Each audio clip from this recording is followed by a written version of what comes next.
Hey, Sam, thanks for joining us for a few minutes today.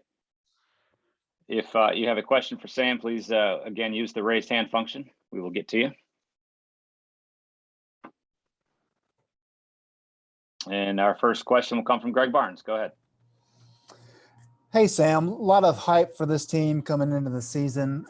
What have you noticed from the team this offseason and the OTAs and kind of what's the approach of this team from a mindset perspective? I think we have a really mature team, and I don't think anyone really let the hype get to us. I think we talked about early on. You know, everyone knows the hype we have surrounding our program, and I think it's well deserved. But the hype isn't going to win football games. You got to put the work in every single day, and I think our team's done a really good job of making sure that we don't let the hype get to us. So I think an immature team would let that get to them. It would really affect how they're working, and that hasn't happened to us. So I've been proud of the way our guys have been working. Okay, Hunter Nelson, go ahead.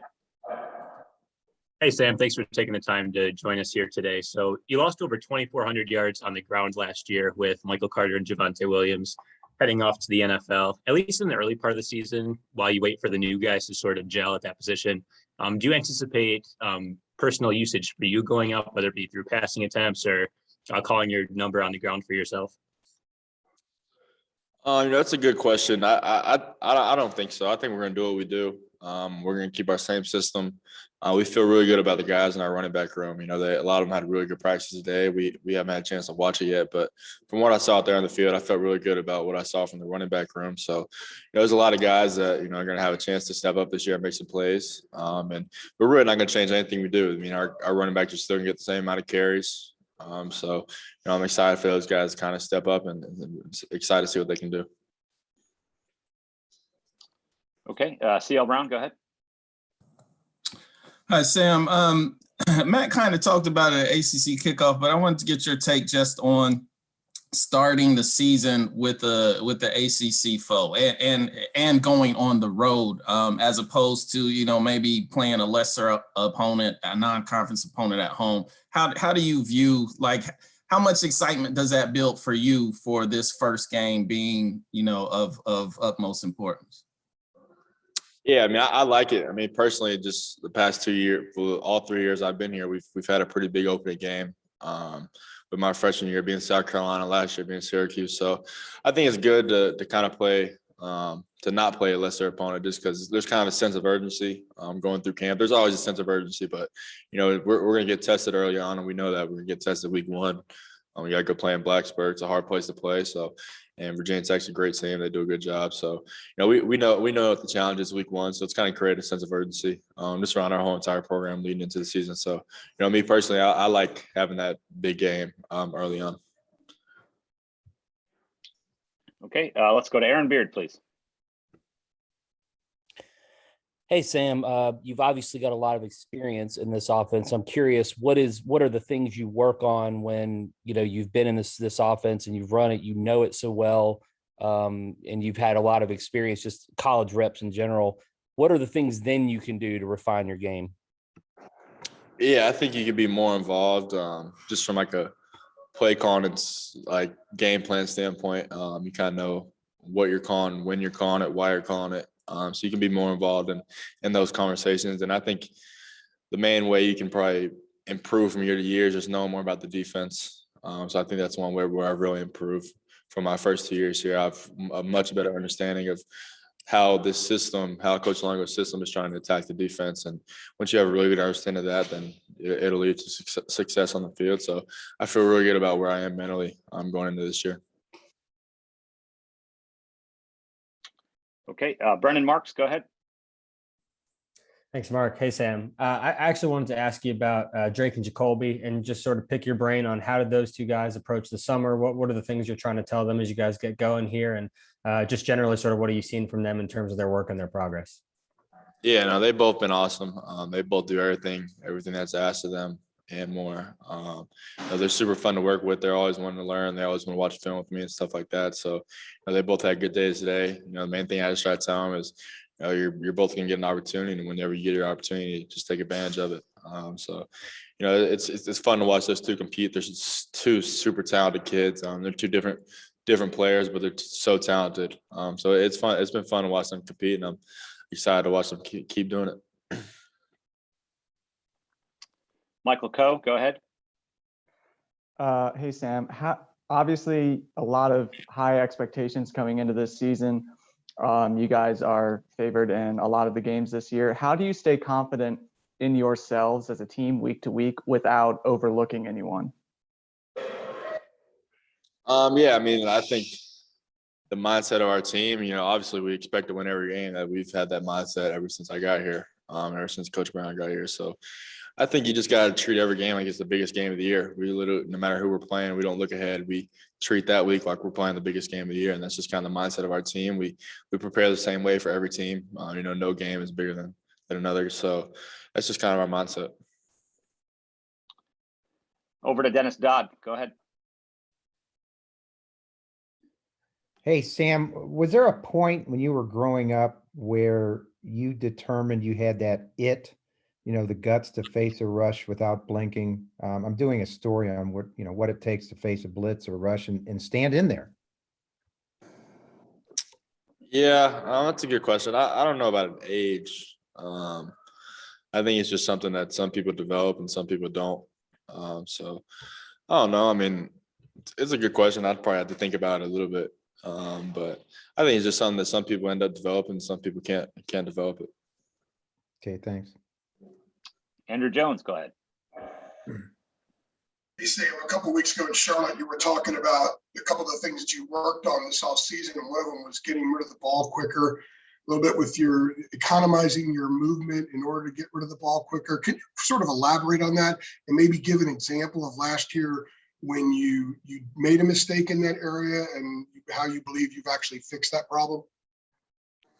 Yeah, I mean, I think sacks in general have been a problem in the first 2 years, and when you actually look back and look at the tape, a lot of those sacks are on me. Where I think the main thing is a lot of times our running back is open and our check down is open, and I could have just dumped the ball off instead of taking a hit. So it's just me being more aware of knowing where my check down is on every single play, and as soon as I feel pressure, then I just turn and dump the ball off. So we've been trying to emphasize that. It's been something I've been trying to work on, and I think I've done a really good job of working on that in that area, because I think as an offense as a whole, we've all tried to improve that sack issue that we had, because it honestly makes our O-line look bad, and they've done a really good job in pass protection. There's been some sacks. A lot of them have been on me. A lot of them have been on the running back and tight end also as well. So I think me just doing a better job of knowing where my check down is, knowing what my answer is if we have some pressure. Cool. Thank you. Appreciate that. Okay, next up is Bill Bender.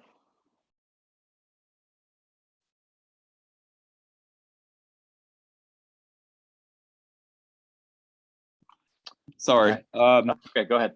Oh, I had it on mute. Jeremy will make fun of me about that. But Sam, you've been here since day one with Mac, and what's been the most impressive thing in terms of how Coach Brown has been able to maybe change the culture from coming off a 2-9 season when he got there to you guys are expected to compete for college football playoff spots now? I think the main thing is that people respect him. All the players respect him, and I think what's different now is all the players are fully bought in to what he's trying to do. Everyone's just bought into his program. He knows what it takes to get to the top, and everyone knows that he knows that. So as a team, as a staff, everyone's just bought in to his message. He's done a really good job of taking this program to where it is today, and it's only going to keep getting better. So I think he's just early on, he earned the respect of the team. Ever since then, we just kind of bought into everything he said, and he's taking us in the right direction. Okay, let's go over to David Teal. Sam, safe to say the 2 games you've played against Virginia Tech, the offenses have pretty much had their way. Do you have any specific recollections of that 6 overtime game in Blacksburg and the shootout last season in Chapel Hill?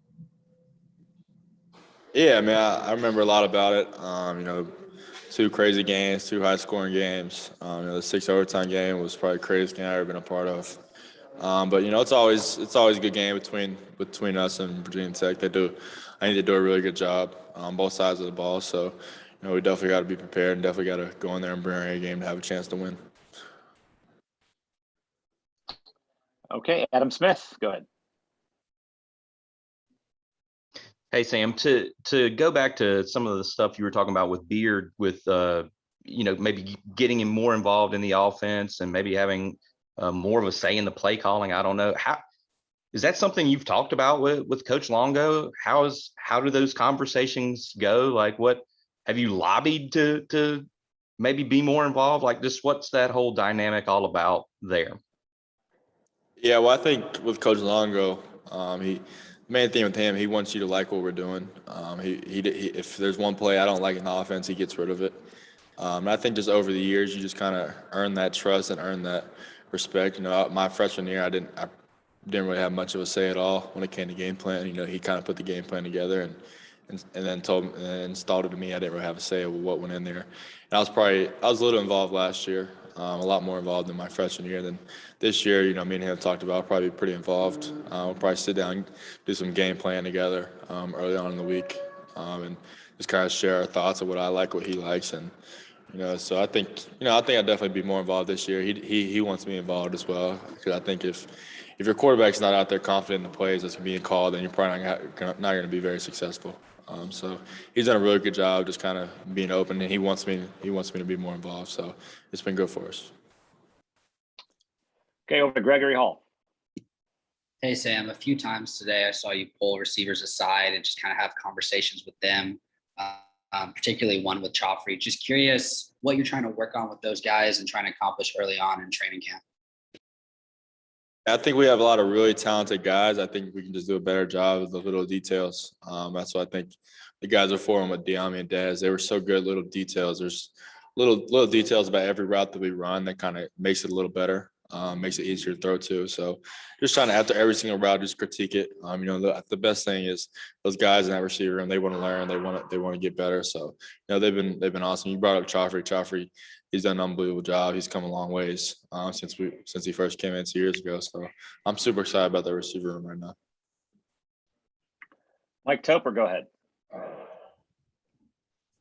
Hey, Sam, just a basic question here. For the first day out there, what were your initial takeaways or biggest impressions from practice today?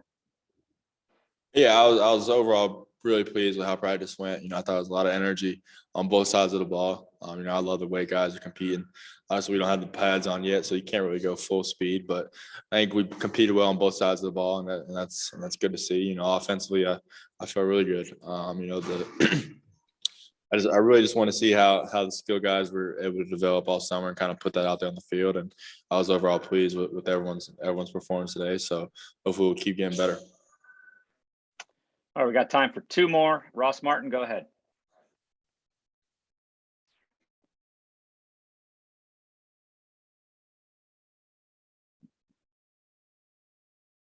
I don't know where Ross went. Let's go back over to Dennis Dodd. Hey, Sam, again, I'm sure you've thought about this or been asked about it, but have you thought about the locker room effect of not only you, but other players who get paid in NIL while others don't? How you manage that dynamic? Yeah, it's a good question. I don't think it's going to be as much of a problem as people really think it will be. I think we've done a really good job kind of keeping the main thing here. Obviously, we want people to take advantage of the opportunities they have, and no one's really kind of caught up in what everyone else is doing. They're kind of just focused on, when it comes to that stuff, just kind of what they're doing for themselves. But I think the main thing is that as long as the whole team keeps the main thing, that's winning football games. We'll be all right. We've done a really good job of that so far. So, obviously it'll be a little bit of a challenge going into the season, but like I said earlier, I think we have a really mature football team. So I think that'll definitely help us. We've handled stuff like that really well. So, I'm not worried about that going into the season. Is it a situation where, like, if you're a leader and you put in the work, I mean, that's the respect you get right there? Yeah, I would definitely say so. There's not a whole lot of jealousy in this locker room. I think people know. I mean, the people in the positions to make money have earned that. Just like people in leadership role, they earn that respect of the team, and people know. If you put the work in, you perform on the field, then you'll be in that same position. So there's not really much jealousy. If anything, they see other people doing it, and kind of motivates them to want to get better and want to get in those positions one day. Thank you. All right, we'll close here with looks like Greg Barnes, maybe Ross, one of the two. Yeah, sorry about the tech issues there. Sam, your freshman year, you didn't have that many expectations. Last year, a little bit more, but you had those talented skill players. I was wondering if you're feeling any pressure this year as the guy with all the preseason awards, the Heisman candidacy. Do you feel that at all, or is it business as usual? And if you are feeling the pressure, I mean, how do you kind of handle that and process that going through the year, heading into the first game? Yeah, I mean, obviously, I see all the stuff people say, all the hype, all the expectations. But for me, I just want to be the best player I can be for my team. I try to improve on so many areas this offseason. I feel a lot better going into the season I had the past 2 seasons. So I feel really good about where I'm at personally. But when it comes to expectations, I just want to do everything I can to help my team win. I'm not worried about the Heisman, the draft, any of that stuff. I want to lay it all out there for my team. And I think if we do a good job and win games, and the rest of that stuff will kind of take care of itself. But I wouldn't say there's any added pressure. Obviously, this season's probably a little different. People are saying a lot of things, but I think I've done a really good job kind of my whole entire life, kind of blocking all that stuff out and focus on what's really important. And that's what people internally are saying. So, that's kind of where my mindset is with all that. And a quick follow-up, do you think the team feels pressure to kind of get you to the point where you can, win those awards and get drafted high? Do you sense any of that from your teammates wanting to kind of get you there and surround you with the talent y'all need to win? That's a good question. I mean, I think, the guys that are going to have to step up this year probably feel like, I don't want to say pressure, there's probably a little bit of they're trying to live up to the standards that have been set by those guys that came before them. But I wouldn't say there's any pressure to help me achieve any of those things. I mean, I think everyone in this program, I think the main thing about our team is we have a selfless team. So all everyone wants to do is do their job and do their role and try to help our team win games. And I think if we keep that mindset as a team, we'll have a chance. Great. Sam, thanks for your time today. We appreciate it. Yeah, thanks, guys. Thank you.